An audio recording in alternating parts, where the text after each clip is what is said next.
আপনারা 1000 টাকা 1200 টাকা দিচ্ছেন, আমরা 3000 টাকা দেবো, কিন্তু তার সাথে আমরা চাকরি দেবো। আমি রাজনীতিতে এসেছিলাম যে আমি অনেক কাজ করব, কিন্তু পশ্চিমবঙ্গে আমি কাজ করতে পারছি না। যে 5টা বাড়িতে কাজ করে তার জন্য লক্ষ্মী ভান্ডার 1000 টাকাটা ইম্পর্টেন্ট। মোদিজি বহিরাগত, কিন্তু আনসারুল বাংলা আমাদের। আল কায়দার যে টেররিস্ট ঘুরে বেড়াচ্ছে ওটা আমাদের। 1000 টাকার লক্ষ্মীর ভান্ডার পেয়ে আমার পাশের বাড়ির বোনটা ধর্ষিত হবে, আমি প্রতিবাদ করব না, কারণ মুখ্যমন্ত্রী থ্রেট কালচার তো চারিদিকেই রয়েছে। সবাই এখন ভাবে আমি তো এমএলএ, আমি তো মন্ত্রী, আমি তো নেতা, আমি তো মুখ্যমন্ত্রী। মানে মাননীয় প্রধানমন্ত্রী এসেছেন বলেই যে দিলীপদাকে যেতে হবে এটা কিন্তু বিষয় নয়। আগে তো মমতা ব্যানার্জি রেজিগনেশন দেওয়া উচিত। 25 টাকার ফ্লেভার্ড মদ বাড়ির হাজবেন্ড খেয়ে এসে বউকে পেটাচ্ছে, তার মধ্যে শিক্ষাকে মমতা ব্যানার্জি এবং তার সরকার যেভাবে শেষ করে দিয়েছেন, দুর্ভাগ্যজনক।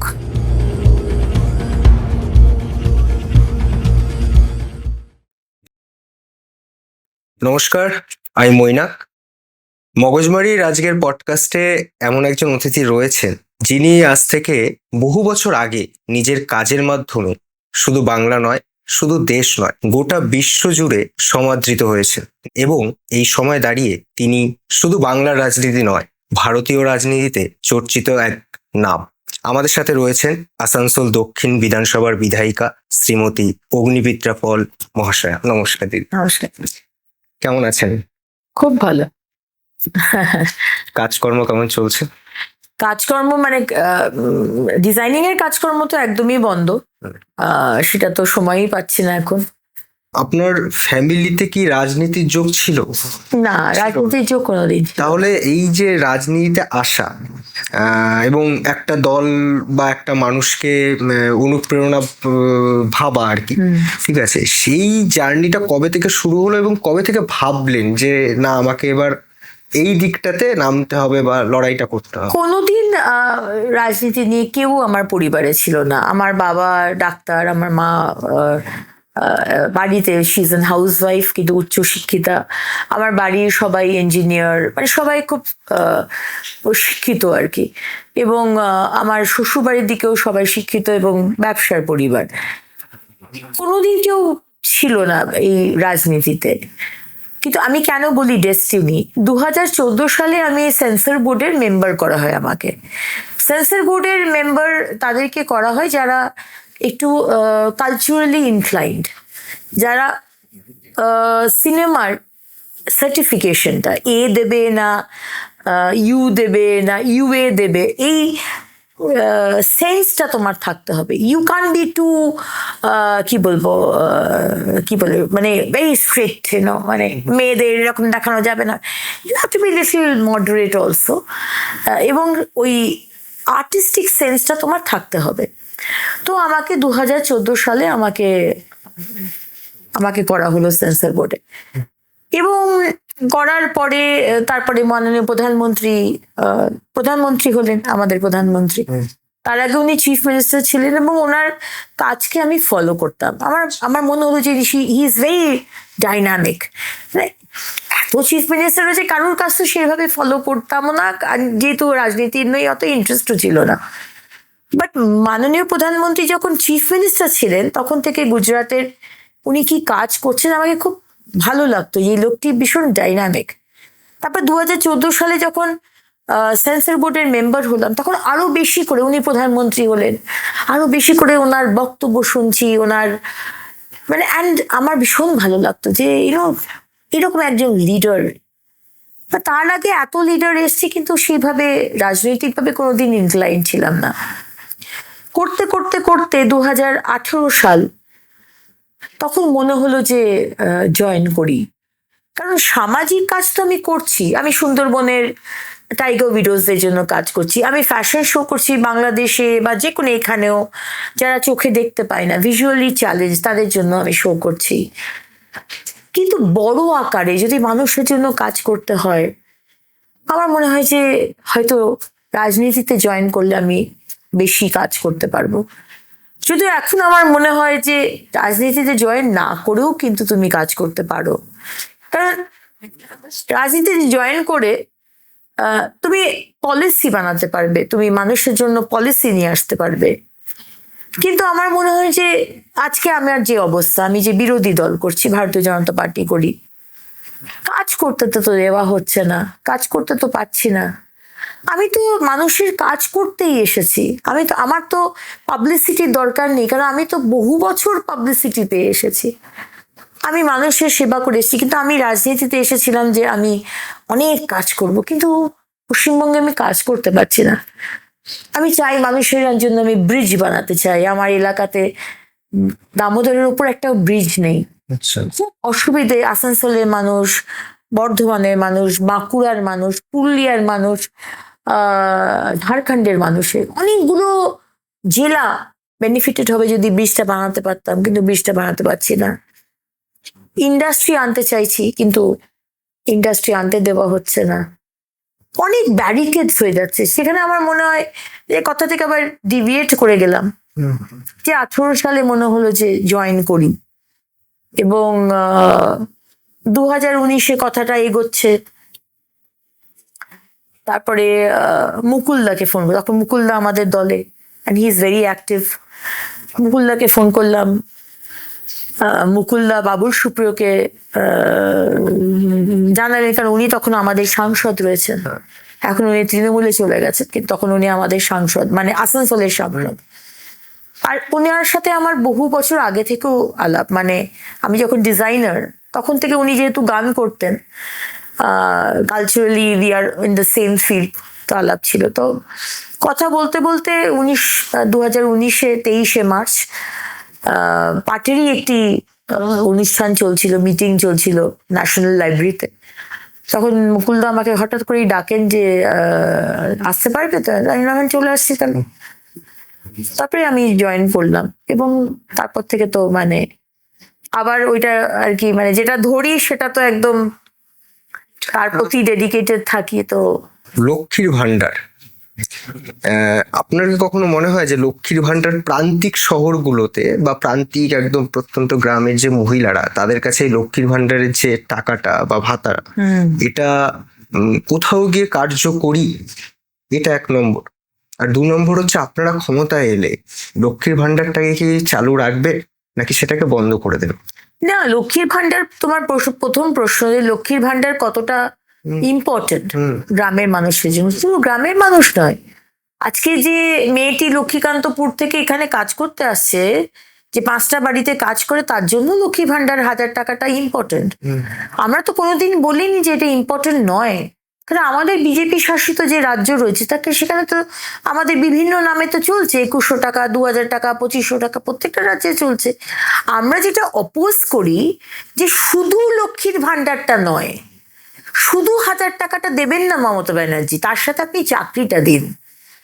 শুধু 1000 টাকা দেবেন না, তার সাথে আপনি আমার বাড়িটা দিন, তার সাথে আপনি আমার বাথরুমটা দিন।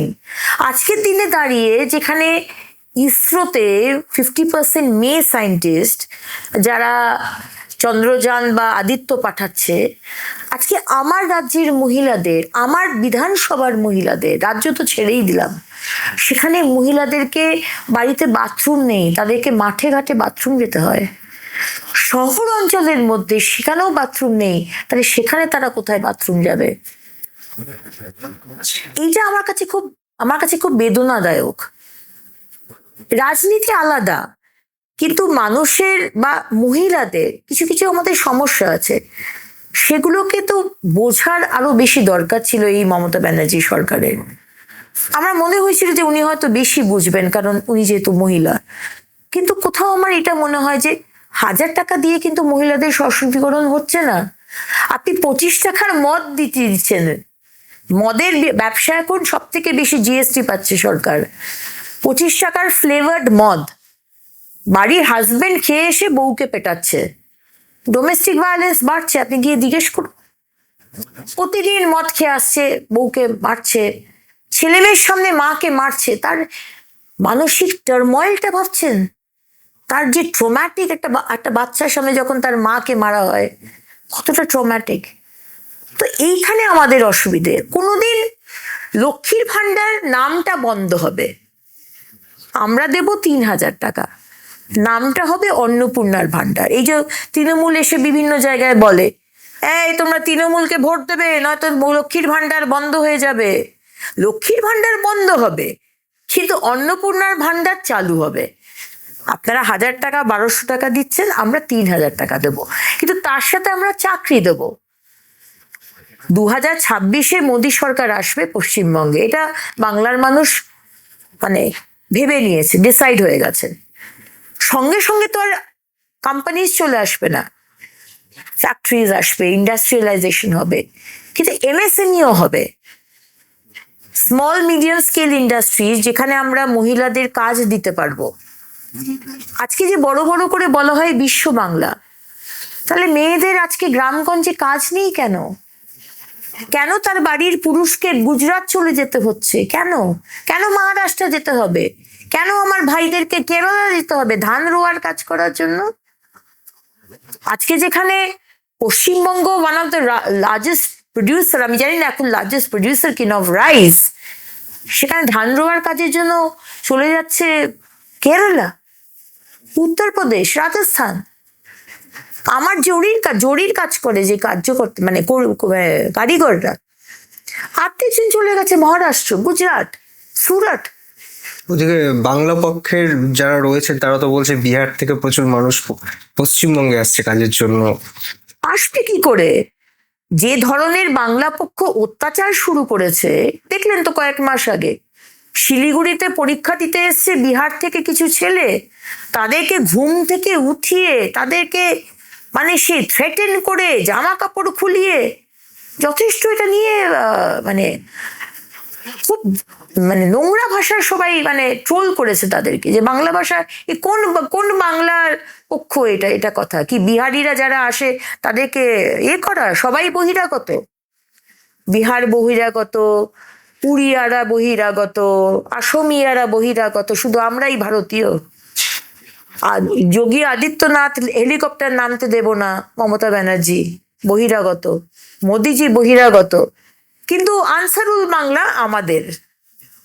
আল কায়দার যে টেররিস্ট ঘুরে বেড়াচ্ছে ওটা আমাদের, আইসিসরা আমাদের, তাই তো? শত্রুঘ্ন সিনহা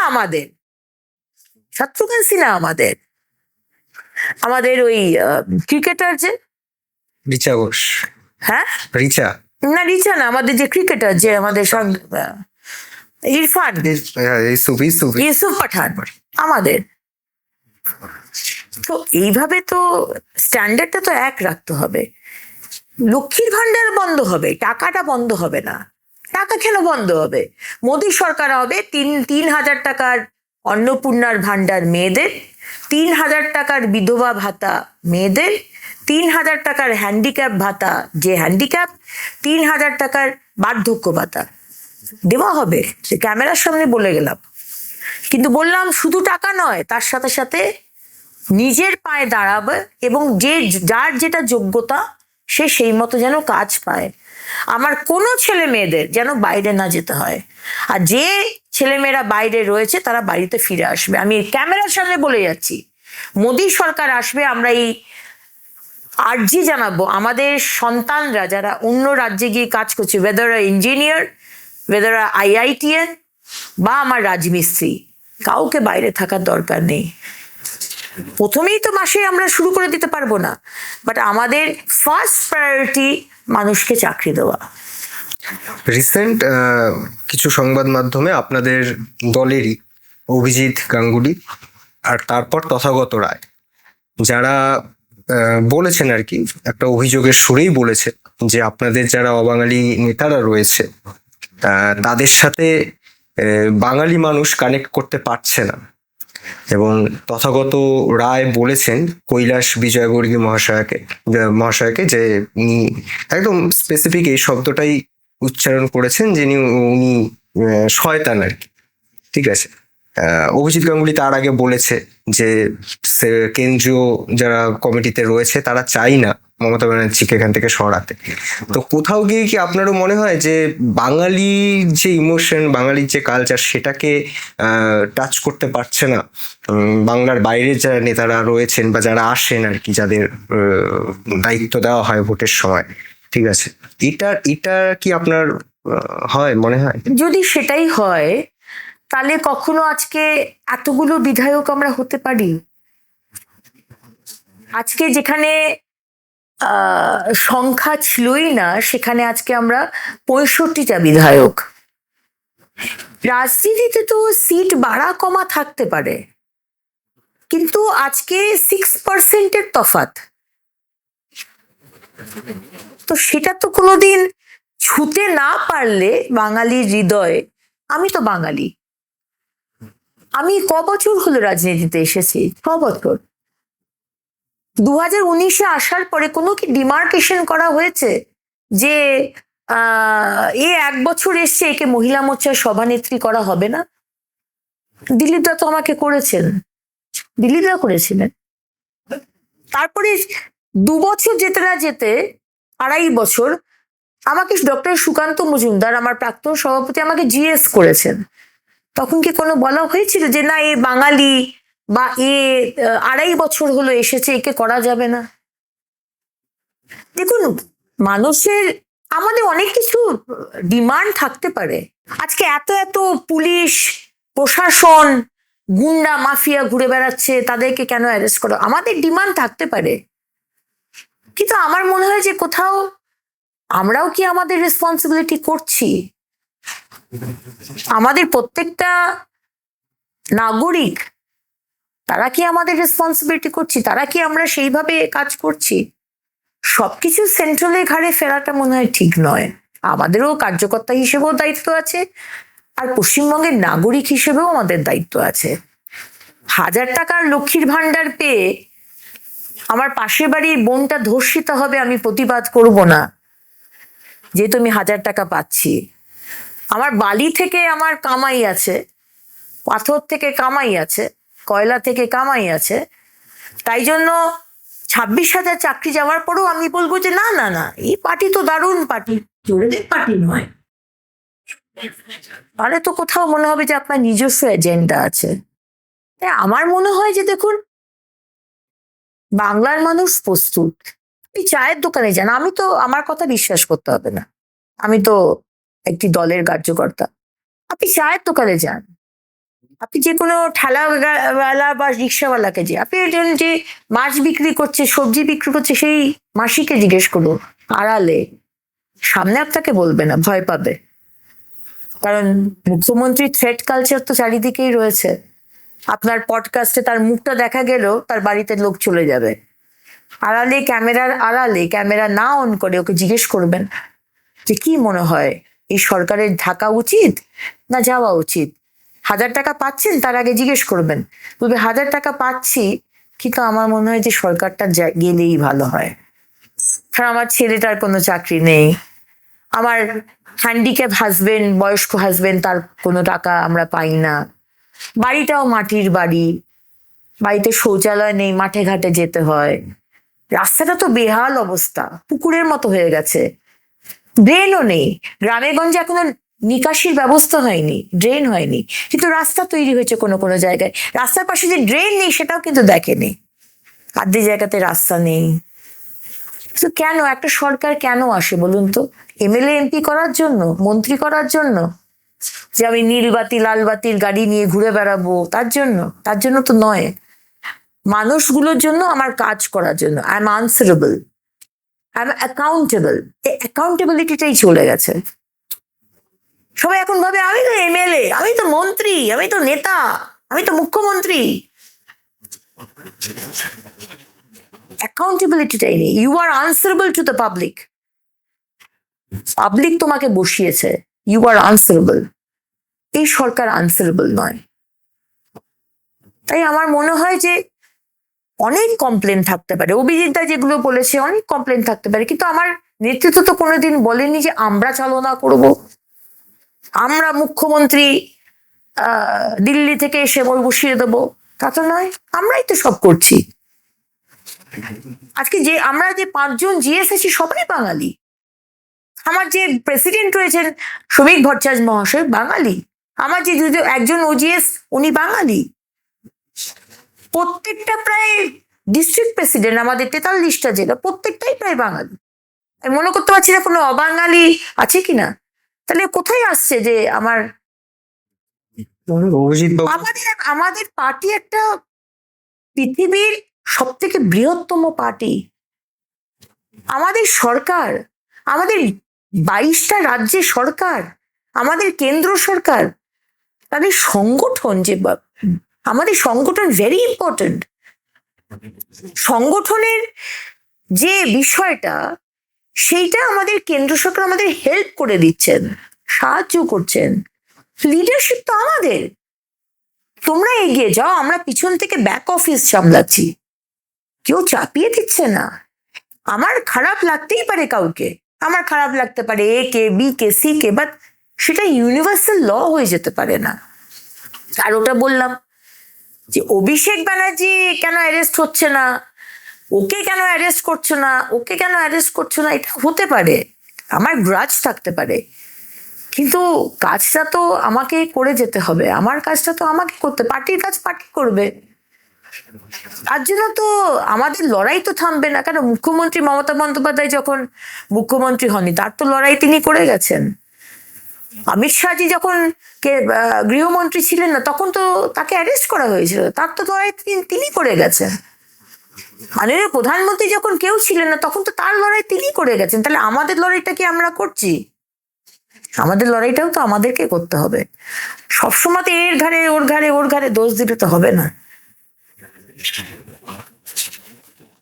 দিলীপ বাবু, বলা হয়, বিজেপি কর্মীরাও বলে যে আজকে বিজেপি যতটা শক্তিশালী আমাদের রাজ্যে বা যতটা প্রভাব, তার পেছনে দিলীপ বাবুর একটা অবদান রয়েছে। কিন্তু এই বর্তমান সময় দিলীপ বাবুকে সেভাবে দেখা যাচ্ছে না। ঠিক আছে, অন্যদিকে আমরা যখন দেখলাম দীঘাতে ওনার আপনার জগন্নাথ মন্দির উদ্বোধন হলো বা তৈরি হলো, সে সময় দিলীপ বাবু মুখ্যমন্ত্রী, মাননীয় মুখ্যমন্ত্রীর সাথে দেখাও করলেন। সেই সময় আপনাদের দলের বহু নেতারাও দিলীপ বাবু সম্বন্ধে কিছু কথা বলেছিলেন। তারপর থেকে আপনাদের আমাদের প্রধানমন্ত্রী যখন এলো কোনো সভাতে, সেখানে দিলীপ বাবু আমন্ত্রণ পায়নি বা বিভিন্ন এখন দেখা যাচ্ছে না। এর কারণ এখানে খুব একটা কারণের কোনো বিষয় না। দিলীপ বাবু সম্পূর্ণভাবে আমাদের সাথেই রয়েছেন। সেদিনকেও তো আমাদের অফিস 6 নম্বরের অফিসে ওনার বিজয় সম্মেলনী ছিল। কালকেও আমাদের একজন কার্যকর্তা, তার মৃত্যু হয়েছে, বহু পুরনো কার্যকর্তা, তাকে শেষ সম্মান দিতেও দিলীপদা আমাদের অফিসে ছিলেন। শুধু এরকম কোনো বিষয় নেই যে দিলীপদাকে দেখা যাচ্ছে না বা কিছু। দিলীপদার যে এরিয়া মেদিনীপুর, সেখানে দিলীপদা সম্পূর্ণভাবে কাজ করছেন। এবং আমাদের মানে মাননীয় প্রধানমন্ত্রী এসেছেন বলেই যে দিলীপদাকে যেতে হবে, এটা কিন্তু বিষয় নয়। আমাদের জোন ভাগ করা আছে। আজকে যদি আসানসোলে মাননীয় প্রধানমন্ত্রী আসেন, আমি সেখানে থাকবো। আজকে যদি নর্থ বেঙ্গলে মাননীয় প্রধানমন্ত্রী আসেন, আমি কিন্তু জিএস হিসেবেও সেখানে থাকবো না। আজকে যদি নদিয়াতে মাননীয় প্রধানমন্ত্রী আসেন বা মেদিনীপুরে মাননীয় প্রধানমন্ত্রী আসেন, I being the MLA MP candidate, x candidate of Medinipur, আমি কিন্তু ওখানে থাকবো না। আমি আসানসোল দক্ষিণের বিধায়িকা হিসেবে আমি ওই জোনে থাকতে পারি, বা আমি জিএস হিসেবে কলকাতা জোনের আমি ইনচার্জ, তাই আমি কলকাতা জোনে যদি কোথাও উনি আসেন, আমি সেখানে থাকতে পারি। তাই জন্য এলেই যে ওনাকে মানে আমাদের সবাইকে যেতে হবে, এটা কিন্তু বিষয় নয়। এটা অনেকে এটা নিয়ে ওই মঞ্চে ওকে দেখা গেল না, ওই মঞ্চে, আরে ওরকম নয় আমাদের সিস্টেম। আমাদের প্রেসিডেন্ট আর আমাদের এলওপি সব জায়গায় থাকবেন মাননীয় প্রধানমন্ত্রী এলে, কিন্তু আর কারণ কিন্তু সেই বিষয়টা এখতিয়ারই নেই যাওয়ার। It's a very regimented party. সমস্ত কিছু নিয়ম মাফিক করা হয়, ডিসিপ্লিন আছে। সুতরাং আমার মনে হয় যারা হয়তো দলে নেই বা দলের বাইরে থেকে যারা রয়েছেন বা তৃণমূলে যারা আছেন, তারা তো ইনডিসিপ্লিনের পার্টিতে যদি কেউ থাকে, তাহলে তো তারা বুঝতে পারবে না। আপনি তো যাদবপুর ইউনিভার্সিটিতেও একটা সময় পড়েছেন, সেখানকার প্রাক্তনী আপনি। তো যাদবপুর ইউনিভার্সিটিতে এক সময় আপনি বাবুল সুপ্রিয় মহাশয়ের নাম নিলেন। তাকে নিয়ে কোথাও কোনো একটা সভা করতে গিয়েছিলেন, সেখানে আটকে দেওয়া হয়, সেই ইনসিডেন্টও আছে। তারপর বহু ইনসিডেন্ট ঘটেছে, সেখানে সিসিটিভি লাগানো নিয়ে একটা সমস্যা হয়েছে। এবং রিসেন্ট আবারও কিছুদিন আগেই হয়তো কয়েক মাস আগে ওখানে কোনো একটা রাতে অনুষ্ঠান ছিল, তারপর একজন ছাত্রীর ওখানকার ঝিলে বডি পাওয়া গেছে। তো তারপরেও সিসিটিভি লাগানো বা এইসব নিয়ে প্রশ্ন করা হলে সেখানকার যে একটা ইসের কথাবার্তা শোনা যায়, সেখানকার নিজস্ব যে ইউনিয়ন রয়েছে, ঠিক আছে, তো সেসব নিয়ে আপনার কি মতামত? যে যাদবপুর ইউনিভার্সিটি আপনার চোখে কি, আপনি যেহেতু পড়েছেন, আপনার চোখে কি আর সব ইউনিভার্সিটি থেকে আলাদা? এটা আমরা জানি যে সেখানকার রেজাল্ট বা র্যাঙ্ক অনুযায়ী সেটা অনেক উচ্চ স্তরে, সবই ঠিক আছে, কিন্তু সেখানে প্রত্যেকটা ইউনিভার্সিটি ক্যাম্পাসে যদি সিসিটিভি লাগানো হয়, সেখানে কেন লাগানো হবে না? এক নম্বর। তো এই বিষয়গুলো নিয়ে আপনার কি বক্তব্য? না, আমার তো অবশ্যই মনে হয় যে সিসিটিভি ক্যামেরা লাগানো উচিত। আর সমস্ত ইউনিভার্সিটিতে বা কলেজে যদি কোনো নিয়ম হয়, তাহলে সেখানেই বা সেই নিয়মটা হবে না কেন? আজকে ওই ছেলেটি যে নামটা ভুলে যাচ্ছি, যাকে র্যাগিং করে উপর থেকে যে পড়ে গেল, তারপরে বলা হলো সিসিটিভি ক্যামেরা লাগবে, তারপরেও কোনো সিসিটিভি ক্যামেরা লাগলো না। তারপরেও এক দুটো ঘটনা ঘটেছে, সেখানে কোনো সিসিটিভি ক্যামেরা লাগেনি, এবং চূড়ান্ত একটা অব্যবস্থা, আনার্কির মধ্যেই কলেজ চলছে, ইউনিভার্সিটি চলছে। এবং সব থেকে খারাপ লাগে যে কোনো কোনো সময় দেখি যে ভিসি কে ঘেরাও করা হচ্ছে এবং যে ভাষায় কথা বলা হচ্ছে, শুধু যাদবপুর নয়, অন্যান্য ইউনিভার্সিটিতেও দেখি, অন্যান্য কলেজেও দেখি। সেটা আমার খারাপ লাগে যে আমরা তো কোনোদিন এইভাবে আমাদের টিচারদের সম্বোধন, কোথাও কি মানে যে শিক্ষাটা, কোথাও কি আমাদের কোথাও খামতি হচ্ছে? কোথাও কি আমরা আসল শিক্ষাটা দিতে পারছি না? আজকে যারা পাশ করে গেছে তারাও রুম দখল করে বসে রয়েছে বছরের পর বছর, যেখান থেকে এই ধরনের ক্রাইম হচ্ছে। কিছু বিশেষ রাজনৈতিক দলের হয়ে তারা অ্যান্টি ইন্ডিয়া, ভারতবর্ষের এগেনস্টে সেখান থেকে প্রচার হচ্ছে, অথচ মমতা ব্যানার্জি সেখানে কোনো আইনি বা কোনো পুলিশের পদক্ষেপ নিতে দেখছি না। আনার্কির মধ্যে বিষয়টা চলছে, এবং পুরো শিক্ষা ব্যবস্থাটা এই পশ্চিমবঙ্গের মধ্যে, শুধু যাদবপুর নয়, যেটা আমার খুব অবাক লাগে আর কি, এবং খারাপ লাগে। আশা করি সেগুলো চেঞ্জ হবে, এবং অবশ্যই চেঞ্জ হবে আমাদের সরকার এলে। আচ্ছা, মানে আমার কেন জানি মনে হয় যে কালচার এবং এডুকেশন এর মধ্যে রাজনীতি ঢুকানো উচিত নয়। স্কুল স্কুলের মতো চলবে, কলেজ কলেজের মতো চলবে, ইউনিভার্সিটি ইউনিভার্সিটির মতো চলবে, কিন্তু এর মধ্যে মানে একটা ডিসিপ্লিনটা কোথাও নষ্ট হয়ে যাচ্ছে। কোথাও ক্লাস হচ্ছে না, অর্ধেক জায়গায় শিক্ষক নেই, ছেলেমেয়েরা সুইসাইড করছে, র্যাগিং হচ্ছে, মানে চূড়ান্ত অব্যবস্থা। কিন্তু মানে স্টুডেন্ট ইউনিয়ন বা কলেজে ছাত্র রাজনীতি এটা থাকাটাও মানে আমার মনে হয় যে একটা ইম্পর্টেন্ট, কারণ সেখান থেকে একটা রাজনীতি শেখারও একটা বিষয় রয়েছে। মানে আমরা যদি দেখি যে এই সময়ে দাঁড়িয়ে যারা যারা বড় রাজনৈতিক ব্যক্তিরা রয়েছেন যে কোনো দলের, তাদের শুরুটা কিন্তু ওই ছাত্র রাজনীতি থেকে, সে যে কোনো দলেরই হোক, ঠিক আছে। তো সেখান থেকে দাঁড়িয়ে আমার আরো একটা প্রশ্ন, যে বাংলা হোক বা অন্যান্য ভারতবর্ষে হোক, ঠিক আছে, আমি বাংলার থেকেই বলছি, যে সেভাবে ছাত্র রাজনীতির থেকে যে কোনো দলের সেভাবে কেন উঠে আসছে না কোনো নতুন মুখ? ঠিক আছে, সেটা বামপন্থী কোনো নেতাই হোক বা অন্যান্য দলেরই হোক, সেভাবে কেন উঠে আসছে না? মানে গোটা দেশ জুড়ে এটা কেন? এখন ছাত্র রাজনীতি যেটা বললে যে সেটা দরকার, কিন্তু কোথাও আমার মনে হচ্ছে যে রাজনীতিটা বেশি ইম্পর্টেন্ট হয়ে যাচ্ছে, সেখানে পড়াশোনাটা পিছনে চলে যাচ্ছে। আজকে যাদবপুর ইউনিভার্সিটির যে নাম ছিল, যে র্যাঙ্কিং ছিল অল ওভার ইন্ডিয়াতে, আজকে কি সেই র্যাঙ্কিং আছে? কোথাও আমার মনে হয় যে সেই র্যাঙ্কিং থেকে নিচে নেমে গেছে। আর আজকে যে কলেজগুলোতে, যেখানে সেই অর্থে রাজনীতি নেই, তারা অনেক বেশি এগিয়ে যাচ্ছে, অনেক ভালো রেজাল্ট করছে। আজকে বাবা মারা, আমি জেনারেল বলছি, জেনারেল বাবা মা যখন কথা হয়, যখন এই ঘটনাগুলো ঘটে, তখন বলে আমি আমার ছেলে মেয়েকে ওখানে ভর্তি করব না। তারা কিন্তু যাদবপুরে ভর্তি করতে চাইছে, তারা উড়িষ্যাতে গিয়ে ওই কি একটা ইউনিভার্সিটি আছে, ওখানে কিন্তু ভর্তি করতে চাইছে। তারা কিন্তু ব্যাঙ্গালোরে ভর্তি করতে চাইবে, ওখানে তো কংগ্রেস সরকার রয়েছে, কিন্তু সেখানেও ভর্তি করতে চাইবে। সে কিন্তু দিল্লিতে বিভিন্ন ইউনিভার্সিটি রয়েছে, সেখানে ভর্তি করতে চাইছে, কিন্তু যাদবপুরে ভর্তি করতে চাইছে না। তাহলে আজকে ছাত্র রাজনীতি হোক, সেখান থেকে নেতারা উঠে আসুক, কিন্তু সে তো আগেও ছিল। কিন্তু ইদানিং এই যে ঔদ্ধত্য, এই যে একটা চরম অসভ্যতা, টিচারকে টিচার না মানা, প্রফেসরকে প্রফেসরের সম্মান না দেওয়া, এবং প্রফেসরদের দিক থেকেও কিরম আচরণের একটা তফাৎ হয়ে যাচ্ছে আর কি।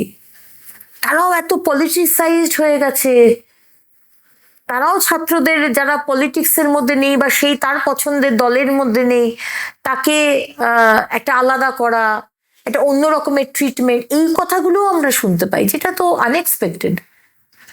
কলেজ, স্কুল, কলেজ, ইউনিভার্সিটিতে এটা হওয়ার কথা নয়। আমরা তো আমাদের টিচারদের তো গুরু মেনে এসেছি, গুরু বা গুরু মা, গুরুকুল যেটা আমরা ভাবি, যেটা আমাদের মানে ওনাদের ছোঁয়া যাবে না, ওরা ওই ওই রকম।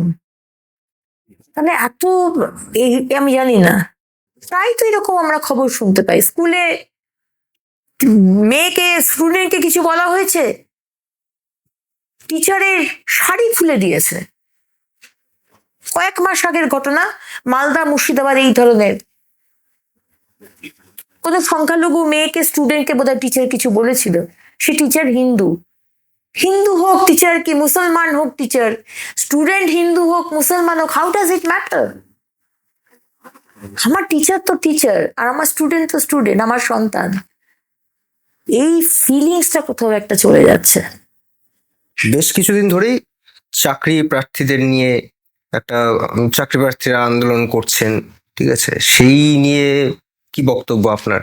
এই বাংলা জুড়ে যে এত শিক্ষকরা পথে বসে রয়েছে, এইসব খুব খুব দুর্ভাগ্যজনক, খুব কষ্ট হয়। আজকে বাঙালিদের তো তিনটে জিনিস আমাদের কাছে ইম্পর্টেন্ট। প্রথম হচ্ছে শিক্ষা, তারপরে হচ্ছে ভ্রমণ, আমরা বেড়াতে খুব ভালোবাসি, আর খাওয়া দাওয়া। তার মধ্যে শিক্ষাকে মমতা ব্যানার্জি এবং তার সরকার যেভাবে শেষ করে দিয়েছেন, দুর্ভাগ্যজনক। এবং তারপরে যেভাবে মমতা ব্যানার্জির নেতা, মন্ত্রী, ওদের ভাই, তারা যেভাবে চুরি করেছে, চাকরি চুরি করেছে, আর যারা যোগ্য ব্যক্তি তাদেরকে মানে বঞ্চিত করে,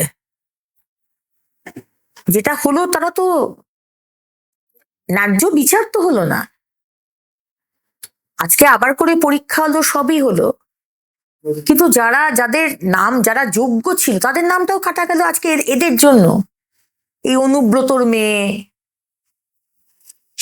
আজকে আমাদের পরেশ অধিকারীর মেয়ে, আজকে মুখ্যমন্ত্রীর ভাইজি বৃষ্টি মুখার্জি, আর মামার ছেলের মেয়ে বীরভূমে থাকে। এরা নেতা হবে? এরা অন্যের অধিকারকে কেড়ে নিয়ে দুর্নীতি করে নিজের মেয়ে আর নিজের ছেলের নাম ঢোকায়, এরা নেতা? এটা সমাজের নেতা? বাবা, লজ্জার। জয় শাহকে নিয়ে অনেকের বক্তব্য যে জয় শাহ আজকে অমিত শাহের জন্যই ওই জায়গাটা পেয়েছে। উল্টো দিক থেকে এই বক্তব্যটাও করে অনেকে। এই প্রসঙ্গে আপনি বলুন।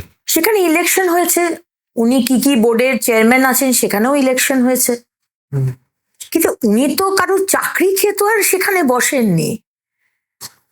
26,000 ছেলেমেয়ের যে চাকরি চলে গেল, উনি তো কারোর চাকরি খাননি। না, ওনাদের এটাই বক্তব্য যে যার কোনো ক্রিকেটের সাথে সংযোগ নেই, সে কিভাবে ক্রিকেটের একজন। তো এরকম তো বিষয় হয় না যে যার ক্রিকেটের সাথে, যার কোনো বিষয়ের সাথে সম্পর্ক নেই, সে সেখানকার হতে পারবে না, এরকম তো সংবিধানে নেই। ক্রিকেট বোর্ডেরও নিশ্চয়ই সংবিধান আছে, আমি অতটা জানি না এদের, কিন্তু নিশ্চয়ই সংবিধান আছে। সেখানে তো এমন কোনো নেই যে ক্রিকেটার ছাড়া সে হতে পারবে না।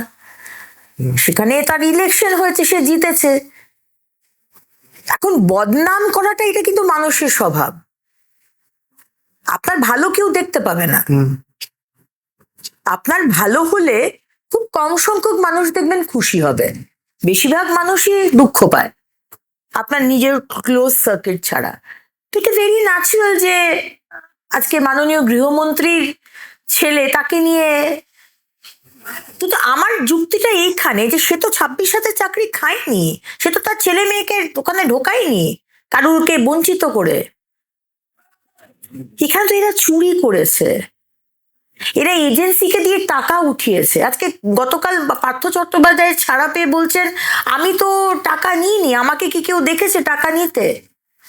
আপনার বান্ধবীর বিছানার তলা থেকে কোটি কোটি টাকা পাওয়া যায়, আপনি বলছেন আপনি গর্বিত, আপনার বান্ধবী আছে, আপনার বউ নেই, একটা বান্ধবী থাকতেই পারে, কোনো অসুবিধা নেই। কিন্তু আপনি এই কথাটা বলবেন না পার্থবাবু যে আপনি টাকাতে হাত দেননি। টাকাতে আপনি হাত দেবেন কি করে? আপনার এজেন্সিরা তো টাকা নিয়ে আসতো মমতা ব্যানার্জির পুলিশের গাড়িতে, জেলা জেলা থেকে এজেন্টরা টাকা নিয়ে আসতো। সুতরাং আমার মনে হয় যে এটা খুব বেসলেস এই অ্যালিগেশন। আজকে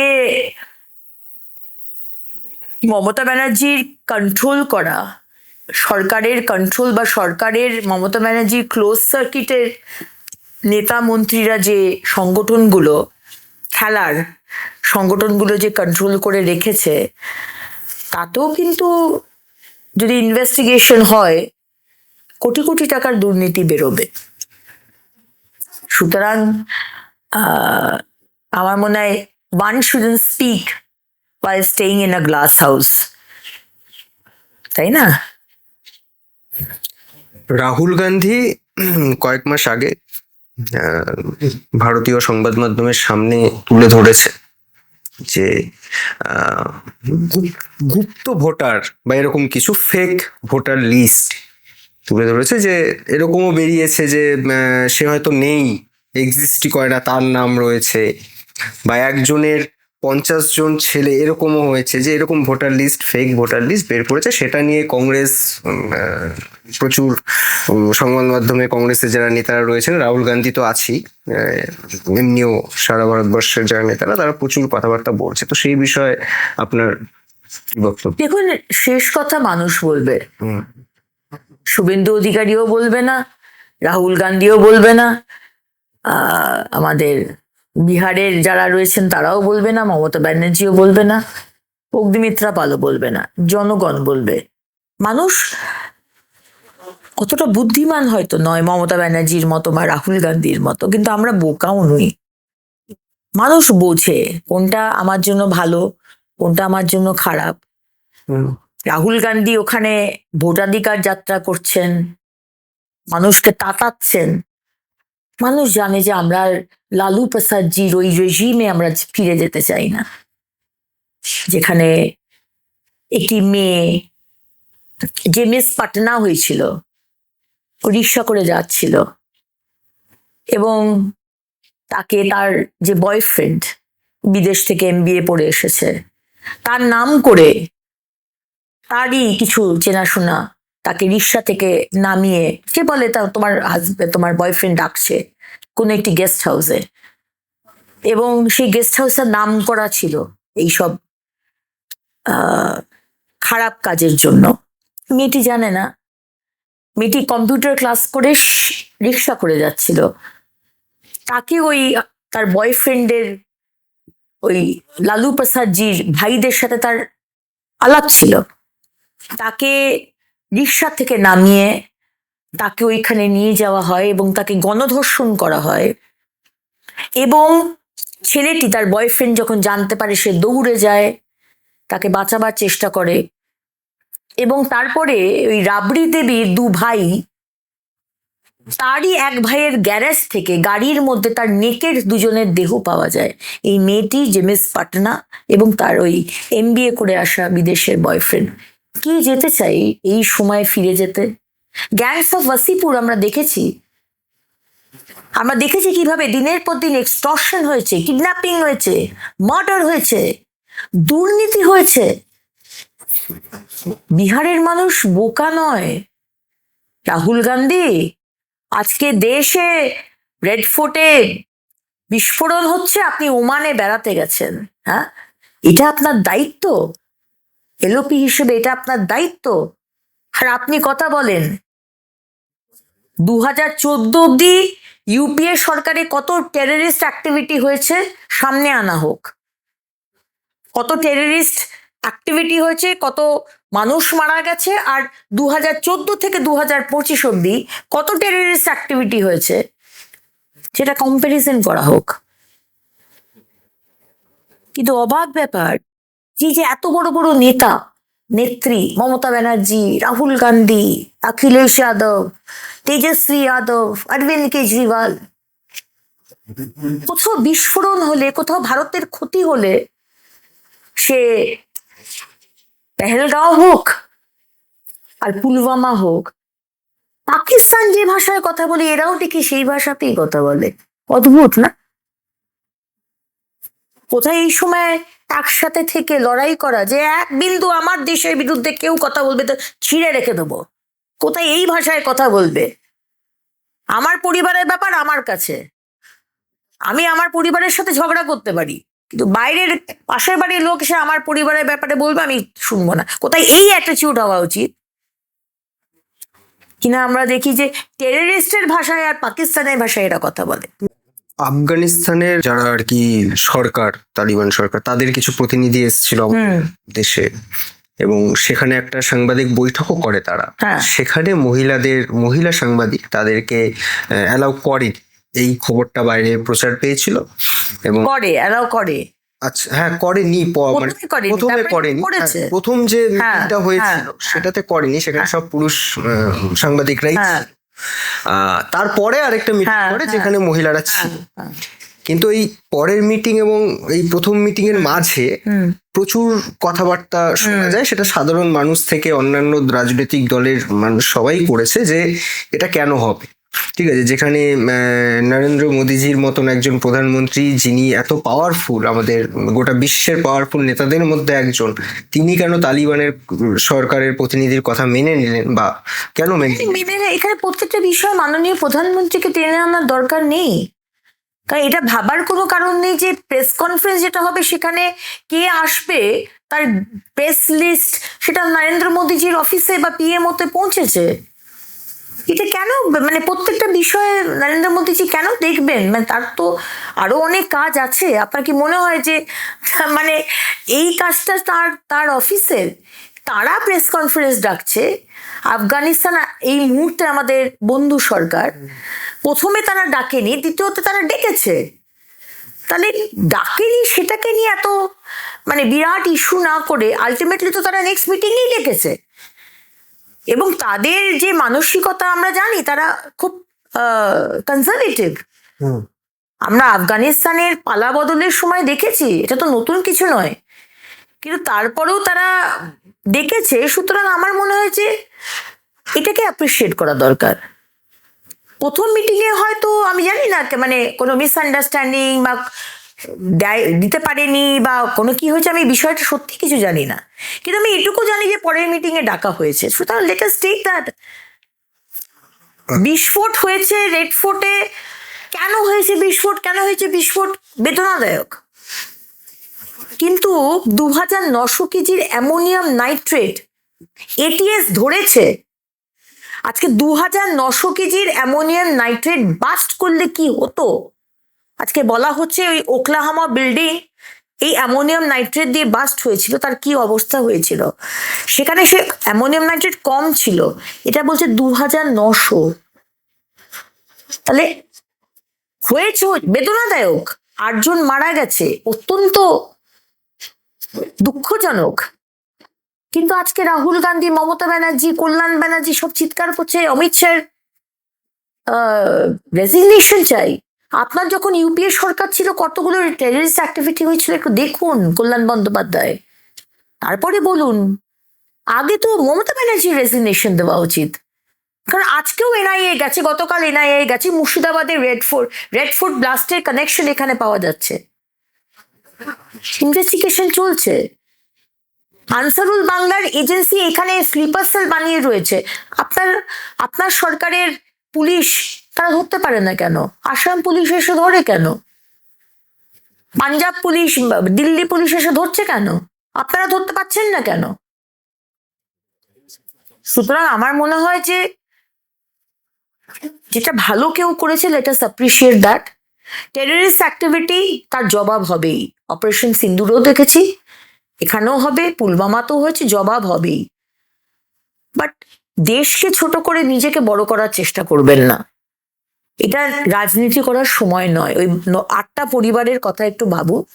র হোক বা অন্যান্য যে গোয়েন্দা এজেন্সিগুলো রয়েছে, তো তাদের কি আপনার মনে হয় যে আরো মানে আরো বেশি করে আরো সজাগ হওয়া উচিত? কারণ আজকে আমরা যদি ধরি পশ্চিমবঙ্গের মুর্শিদাবাদে কানেকশন পাওয়া যাচ্ছে, যাই পাওয়া যাচ্ছে, তো এই বর্ডারগুলোতে তো সেন্ট্রাল ফোর্স থাকে, ঠিক আছে, বা এই বা এই অন্যান্য আরো যা গোয়েন্দা এজেন্সিগুলো রয়েছে তারা তো কাজ করছে, তো তাদেরকে টপকে গিয়ে এই যে ভারতের না না, এটা তো অবশ্যই নাগরিক হিসেবে আমি বলবো যে না হলেই ভালো হতো। তো আজকে পুলওয়ামাতে, পেহেলগাঁওতে ওটা তো না হলেই ভালো হতো, পুলওয়ামাতে না হলেই ভালো হতো, বাটলা হাউসে না হলেই ভালো হতো, আমাদের আমাদের শমশেরগঞ্জ মুর্শিদাবাদে যে দাঙ্গা হলো সেটা তো না হলেই ভালো হতো, কিন্তু তারপরেও তো হচ্ছে।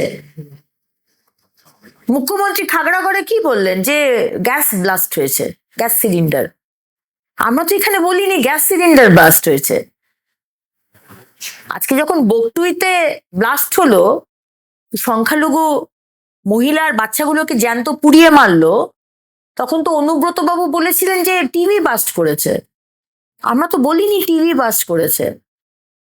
ক্যামেরার সামনে বলছে পুলিশকে কিন্তু এটাকে ঠিক করে সাজাতে হবে। আমরা জানি অনুব্রত বাবু, মমতা ব্যানার্জি, আমরা জানি আপনারা কিভাবে সাজান কেসকে, আমরা জানি, আমরা কিন্তু বলিনি। আর কিভাবে ব্লাস্টটা হয়েছে দিল্লিতে, that is under investigation. Ammonium nitrate doesn't need a detonator like RDX, কিন্তু টেম্পারেচারে নাকি ব্লাস্ট হয়। এবার সেই ডাক্তার যে গাড়ি চালাচ্ছিল, উমার না কি নাম যেন তার, যে গাড়িতে করে ওই নিয়ে যাচ্ছিল, সেটা কি অ্যামোনিয়াম নাইট্রেট না অন্য কিছু, সেটা তো ইটস আন্ডার ইনভেস্টিগেশন। সেই বিষয়ে আমার এখন কথা বলা উচিত নয়। এবং যারা ওই যে বললাম যে 2900 কেজির অ্যামোনিয়াম নাইট্রেট আজকে গুজরাট, লখনৌ, ফরিদাবাদ, পেহেলগাঁও, হায়দ্রাবাদ, বিভিন্ন জায়গা থেকে এটিএস অ্যারেস্ট করেছে, যার জন্য এটা আটকেছে, এটা তো অ্যাপ্রিসিয়েট করা দরকার, অ্যাপ্রিসিয়েট করা দরকার। আজকে শামশেরগঞ্জে মুর্শিদাবাদের ভায়োলেন্সে যখন চন্দন দাস আর হরগোবিন্দ দাসকে জিহাদিরা কুপিয়ে কুপিয়ে মারলো, তখন মমতা ব্যানার্জি বললেন বিজেপি বাইরে থেকে লোক ঢুকিয়েছে। কিন্তু এসআইটি গঠন হওয়ার পর যে রিপোর্ট এলো, দেখা গেল টিএমসির কাউন্সিলর বিধায়করা এটা করিয়েছে। আমরা কিন্তু ঢাকার চেষ্টা করি না, আমরা কিন্তু ভুল তথ্য দিয়ে মানুষকে বিভ্রান্ত করি না। আ ফ্যাক্ট ইজ আ ফ্যাক্ট। হয়েছে, মাননীয় প্রধানমন্ত্রী বলেছেন এর জবাব হবে, এবং খুব শীঘ্র জবাব হবে। উত্তরবঙ্গে আপনাদের একটা শক্ত ঘাঁটি, এর আগে ভালো রেজাল্ট হয়েছে, এবং আপনারাও বরাবর বলে এসেছেন যে উত্তরবঙ্গে আপনাদের অনেক বেশি একটা সাপোর্ট রয়েছে। তো সেখানে একটি প্রাকৃতিক বিপর্যয় ঘটলো, তারপর আপনাদেরই একজন এমপি, একজন এমএলএ সেখানে গেলেন, এবং সেখানকার মানুষ তাদের আক্রমণ করলো। আমরা দেখলাম যে আপনাদের এমপি খগেন মুর্মু তিনি অসুস্থ হয়েছিলেন, শঙ্কর ঘোষ মহাশয় তিনি অসুস্থ হয়েছিলেন। তো এই যে এই বিরোধিতাটা হলো, এটা কেন, কিসের জন্য? এটা তো প্ল্যান্ড, এটা তো বন্যা কবলিত মানুষের তো হয়নি, তারা তো বিরোধ করেনি। যে গ্রামে ওনারা গেছেন, ওখান থেকে ওনারা যাবেন ত্রাণ দিতে, সেখানে কিন্তু বন্যার জল ঢোকেনি, সেখানে কিন্তু সেই মানুষরা কোনো এফেক্টেড নয়। এবং যারা করলো, যারা মারলো সাংসদকে, রক্তাক্ত করলো, তাদের কিন্তু একজনকেও অ্যারেস্ট করা হয়নি এখনো অব্দি। না, এই দুদিন আগে আই থিঙ্ক হলদিবাড়ি থেকে একজন অ্যারেস্ট হয়েছে, ওনার নাম মনে হয় যে এটা যদি উল্টো হতো, কোনো তৃণমূলের সাংসদ বা বিধায়ককে মারা হতো, পুলিশের 2 ঘন্টা বেশি লাগতো সেই লোকটিকে অ্যারেস্ট করতে। নিয়মটা এখানে আলাদা। আপনি যদি বিজেপি করেন বা সাধারণ মানুষ হন, আপনার জন্য কেস আলাদা আলাদা সাজানো হবে। আর আপনি যদি তৃণমূলের হন, তাহলে সেখানে অনেক ছুট আপনি পাবেন। এবং আজকে এটা কিন্তু trend, which is very alarming, যে বিজেপির কেউ কর্মী হোক, জেলা প্রেসিডেন্ট হোক, সাংসদ হোক, বিধায়ক হোক, নেতা হোক, মন্ত্রী হোক, নাড্ডাজি হোক, এলেই তাকে মারা, পাথর মারা, তাকে কালো পতাকা দেখানো, এই অসহিষ্ণুতা, এটা মুখ্যমন্ত্রী দিয়েছেন বাংলার মানুষকে। এগিয়ে বাংলার কথা বলেন না, এই অসহিষ্ণুতা উনি দিয়েছেন। উনি নিজে গেলেন না, এত মানুষ ঘরছাড়া হলো, মারা গেল, উনি নাচ করলেন, গান করলেন রেড রোডের গার্ডেনিওয়ালে। কিন্তু আমাদের সাংসদ যদি ত্রাণ দিতে গেছেন, উনি বলছেন ত্রাণ দেওয়ার দরকার নেই, সব দেওয়া হয়ে গেছে, সব মানুষ পেয়ে গেছে, পশ্চিমবঙ্গের মানুষ আর কারোর কিচ্ছু দরকার নেই, সমস্ত হেল্প, সমস্ত ত্রাণ দেওয়া হয়ে গেছে। এই যদি অ্যাটিটিউড হয় মুখ্যমন্ত্রী, কোথায় উনি বলবেন যে ঠিক আছে চন্দ্রিমা ভট্টাচার্য মহাশয়া আপনি রেড রোড সামলান, কি ফিরহাদ হাকিম মহাশয়, কি অরূপ বিশ্বাস মহাশয়, কি ডক্টর শশী পাজা, আপনারা দেখুন আমি চার্টার প্লেনে চললাম, লোকগুলো মারা গেছে, আমাকে এখনই যেতে হবে, আমরা অ্যাপ্রিসিয়েট করতাম। কোথায় উনি বলতেন যে সবাই ত্রাণ দিক, বিজেপি দিক, সিপিএম দিক, কংগ্রেস দিক, টিএমসি, তোমরা সবাই ত্রাণ দাও, কোনো অসুবিধা নেই। তাদের মনে হতো কোথাও ওনার ইনসিকিউরিটি নেই, কিন্তু ওনার অ্যাটিটিউডে বারবার মনে হয় যে উনি কতটা ইনসিকিউর ওনার পজিশনে। 15 বছর যদি উনি কাজ করতেন না বাংলার মানুষের জন্য, তাহলে আজকে এটা করতে হতো না, খগেন মুর্মুকে অ্যাটাক করা হতো না, ডক্টর সুকান্ত মজুমদারের গাড়িকে অ্যাটাক করতে হতো না। উনি খগেন মুর্মুকে দেখতে গেলেন যেদিন, সেদিনই উনি আবার তো জানেনও না যে ওনার কোথায় লেগেছে, উনি বলছেন কানে লেগেছে।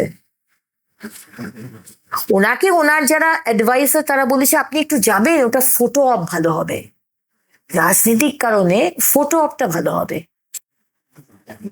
খগেনদা তো কথাও বলতে পারেননি, আর কথা বলেন উনি।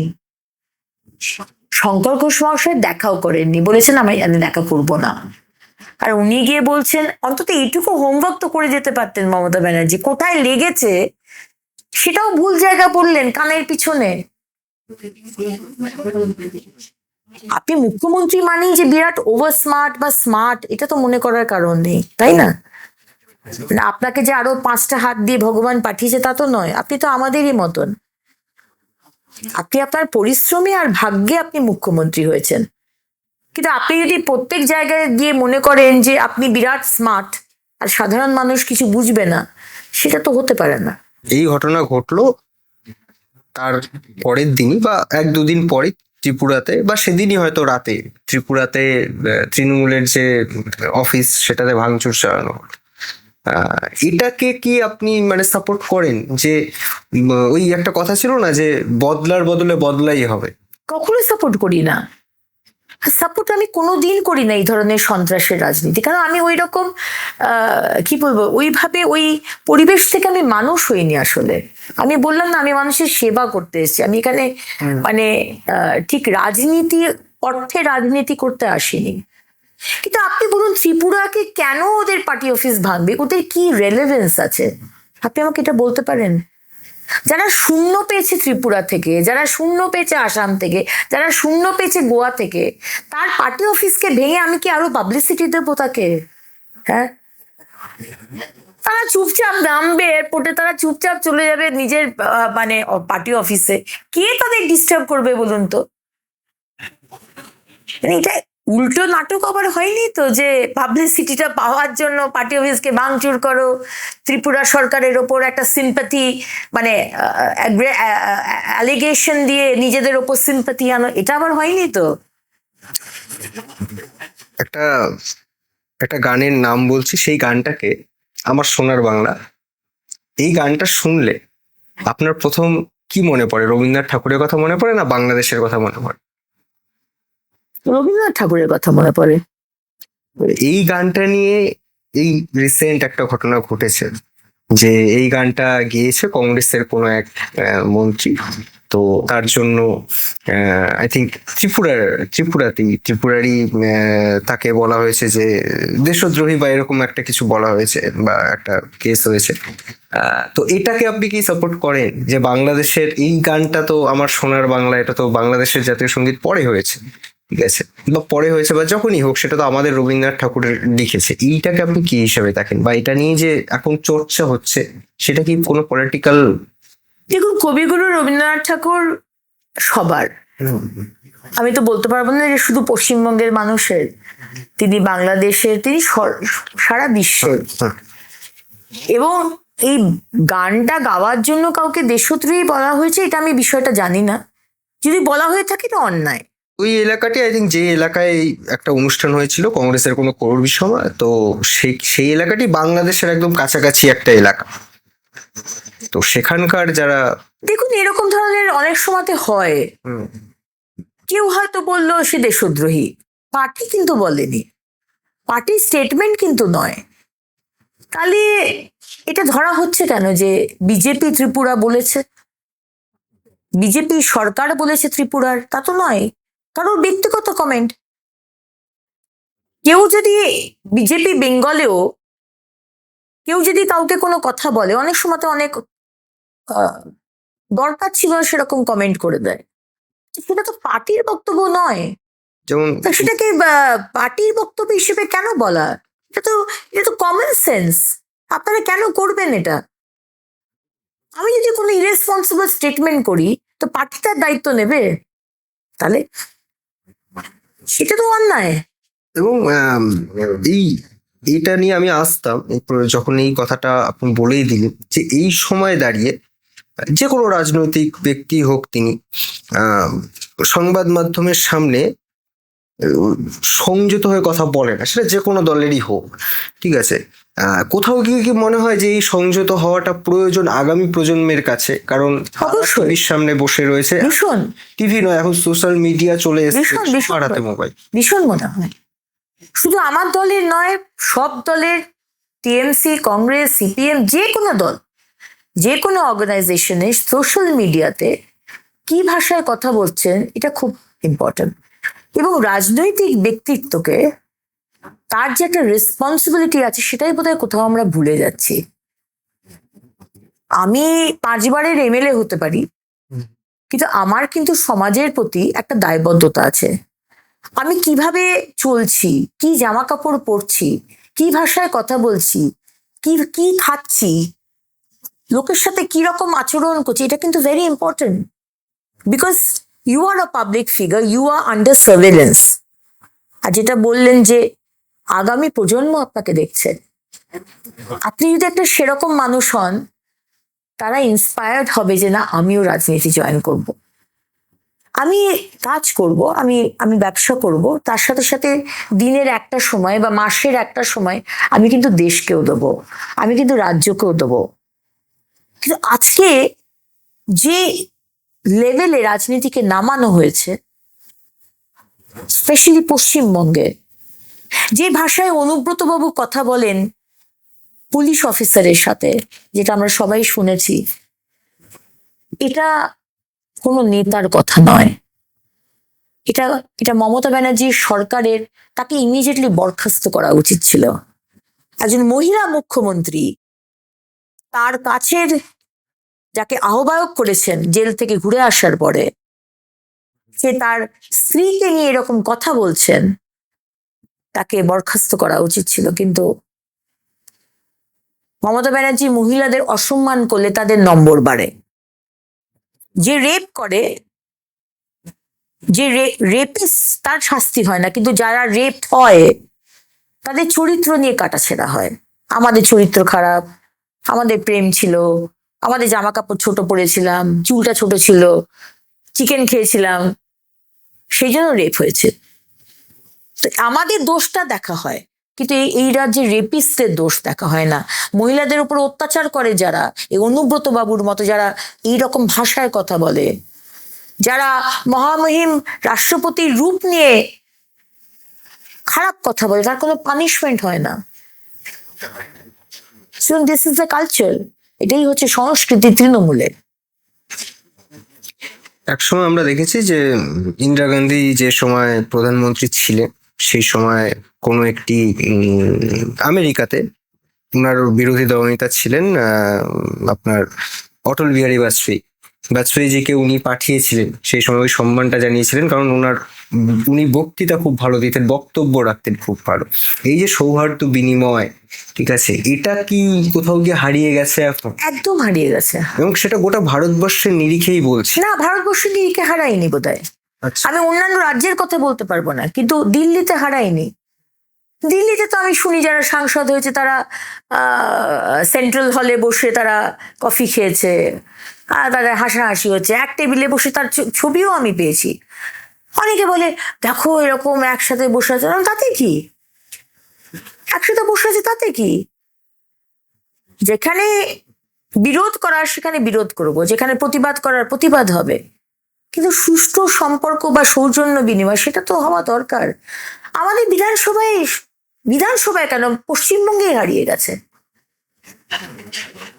খুব অসহিষ্ণু এই সরকার, যেহেতু সরকার খুব অসহিষ্ণু সরকার, বিরোধীদের কোনো স্পেস দিতে চায় না, এবং বিরোধীদের সাথে সম্মান তো দূরের কথা, কোনো সম্পর্ক রাখতে চায় না। বিধানসভাতে আমাদের সাথে খুব একটা কেউ কথা বলে না। আমরা বিজেপি তো, বললে যদি আবার কেউ যদি দেখে নেয় টিএমসি, তখন নম্বর কাটা যাবে, তখন সে মুখ্যমন্ত্রীর কাছে কমপ্লেন যাবে। জানেন, এই কিন্তু ওর সাথে কথা বলছিল লবিতে, কেউ ভয়ে কথা বলে না আমাদের সাথে।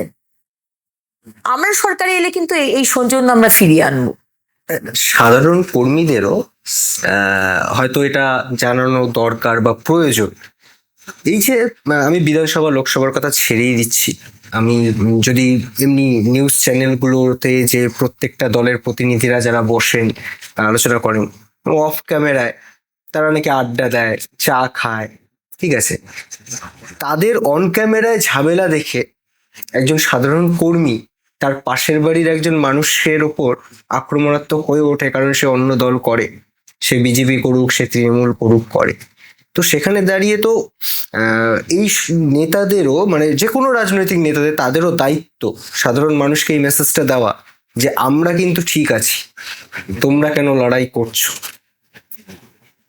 আমরা তো লড়াই চাই না, আমরা তো সত্যিই চাই যে শান্তিপূর্ণ ইলেকশন হোক।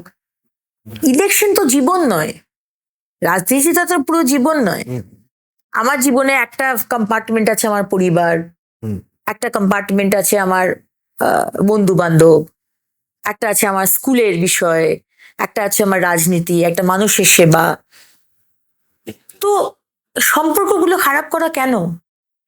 বিএলএ 2-কে জুতোর মালা পরাচ্ছে, বিজেপির বিএলএ 2-কে জুতোর মালা পরানো হচ্ছে। এই কালচার পশ্চিমবঙ্গের।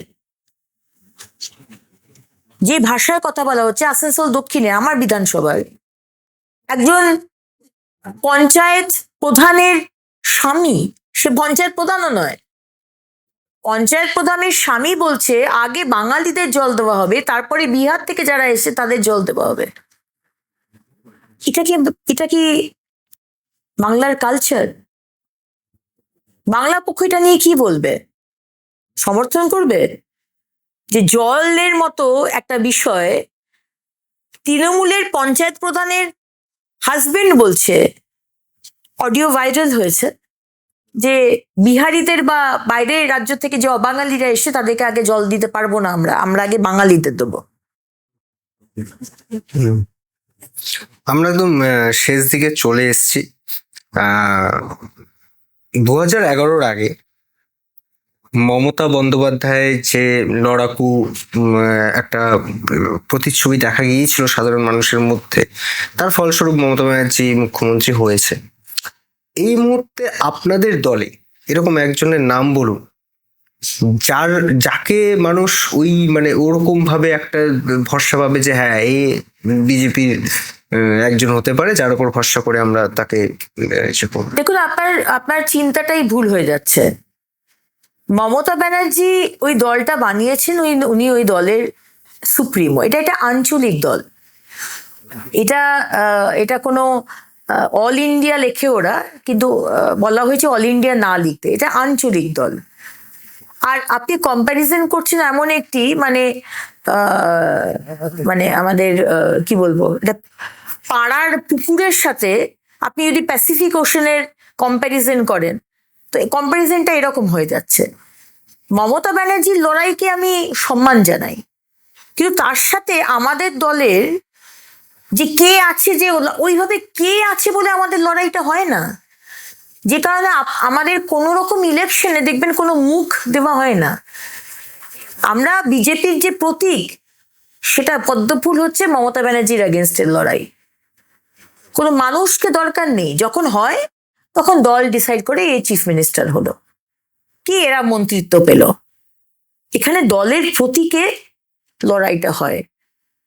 ঠিক না বেঠিক সেই আলোচনাতে আমি যাব না, কিন্তু আপনি যদি কম্প্যারিজন করেন যে ওই দলের ছিল, আরে ওর দল তো ওই উনি বানিয়েছেন, ও তো পারিবারিক দল, it's a private limited company. আপনি কি তৃণমূলে যোগ দিয়ে কোনোদিন চিফ মিনিস্টার হতে পারবেন? যদি 2026-এর পরেও এই দলটা থাকে, টিকে থাকে, তারপরে অভিষেক ব্যানার্জি হবে, অভিষেক ব্যানার্জির মেয়ে হবে বা ছেলে হবে, পারিবারিক দল। আপনি কোনোদিন হতে পারবেন না, ফিরহাদ হাকিম কোনোদিন হতে পারবে না, চন্দ্রিমা ভট্টাচার্য বা ডক্টর শশী বাজার ছেলেমেয়েরা কোনোদিন হতে পারবে না, বা ইয়াং জেনারেশন কোনোদিন হতে পারবে না, যেভাবে গান্ধী পরিবার চলছে, কংগ্রেস চলছে। তো আমাদের ওটা পরিবারবাদ দল নয়, আমাদের ইটস আ সর্ববৃহৎ একটা রেজিমেন্টেড পার্টি। সেখানে প্রতীকে লড়াইটা হবে, পদ্মফুল। তারপরে সরকার হবে, কে নেতৃত্ব দেবে, কারা নেতৃত্ব দেবে, সেটা দল ডিসাইড করবে। একটা পরিবার বা একটা মানুষের উপর রেসপন্সিবিলিটি নেই ডিসাইড করার। There is a difference. শোনা যায় যে বিজেপির অন্দরে দুটো দল রয়েছে। একটা যারা দীর্ঘদিন পুরনো কর্মী, যারা আরএসএস করে বিজেপিটা করছে, আর আরেকটা হচ্ছে যারা অন্যান্য দল, বেসিক্যালি তৃণমূল থেকে বা অন্যান্য দল থেকে গিয়ে বিজেপিতে জয়েন করেছে। আপনারই কখনো এটা মনে হয়েছে?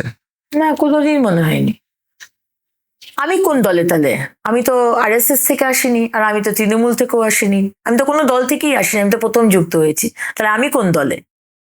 আমাদের পার্টিতে এরকম দল বলে কিচ্ছু নেই, বললাম না। আর যদি দল বলে থাকতো, তাহলে আমাকে 1 বছরের মধ্যে মহিলা মোর্চার সভানেত্রী করা হতো না রাজ্যের, যার কোনো এক্সপিরিয়েন্সই নেই রাজনীতির।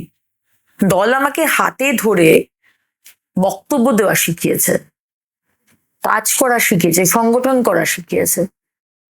সুতরাং আমি আমার থেকে বলতে পারি যে আমাদের দলে হচ্ছে তোমাকে কাজ করতে হবে। তুমি যদি একটা বুথেরও কর্মী হও না, তুমি যদি কাজ করো, দল কিন্তু তোমাকে ঠিক পিক করে দেবে। সবার দিকে নজর আছে, আমরা সব সময় নজর রাখছি আমার উপর, তার নিচে আমি। আমার ভালো কার্যকর্তা পেলে আমরা কিন্তু তাকে দায়িত্ব দেবো, পিক করে নেবো। শুধু এখানে এই যে দলের যে বিষয়গুলো ছড়ানো হয়, এগুলো কিন্তু সম্পূর্ণ মিথ্যে। যদি 2026-এ ক্ষমতায় আসে না, যদি নয়, এটা বাংলার মানুষ ডিসাইড করে নিয়েছে, আমরা আসছি। পরিবর্তন চাই, এইভাবে আমরা বাঁচতে পারবো না। আচ্ছা, তাহলে বাংলা মানুষ মুখ্যমন্ত্রী হিসেবে কাকে দেখবে? শুভেন্দু অধিকারী, দিলীপ ঘোষ না অর্জুন সিং? হ্যাঁ, এটা তো আমি বললাম আপনাকে যে এইটার বলার ইখতিয়ারই আমার নেই, আর বলা সম্ভবও নয়। কারণ আমি বলি, আমাদের লড়াই প্রতীক ইজ আওয়ার ফেস, মানে পদ্মফুল ইজ আওয়ার ফেস। আর তারপরে দল আছেন, মাননীয় প্রধানমন্ত্রী আছেন, শীর্ষ নেতৃত্ব আছেন, গৃহমন্ত্রী যে আছেন, যিনি পার্সোনালি পশ্চিমবঙ্গকে দেখছেন, তারা ডিসাইড করবেন। এরকম মার্ক করে নেওয়া হলো, এদের মধ্যে হলো, মানে এইরকম করে বিজেপি চলে না। আপনি তো দেখলেন কতগুলো রাজ্যের, যারা উড়িষ্যা বলুন, হরিয়ানা বলুন, ছত্তিশগড় বলুন, বিজেপির একটা অন্য সিস্টেম আছে কাজ করার। সেখানে ওই গতানুগতিক কিন্তু যেটা সিস্টেম বা এক্সপেক্টেড, সেটা হয় না বলছি না, সেটা হয়, কিন্তু এই বিষয়ে আমরা কোনো কথা বলি না। এটা কমপ্লিটলি শীর্ষ নেতৃত্ব। আগে আমাদের মানে ও লক্ষ্যভেদ আর কি, পাখির ওই মাছের লক্ষ্যভেদ বা অর্জুনের লক্ষ্যভেদ, সেটা হচ্ছে যে 2026-এ সরকার আনা বাংলার মানুষের জন্য, বাংলার জন্য, আর সেটা হবে।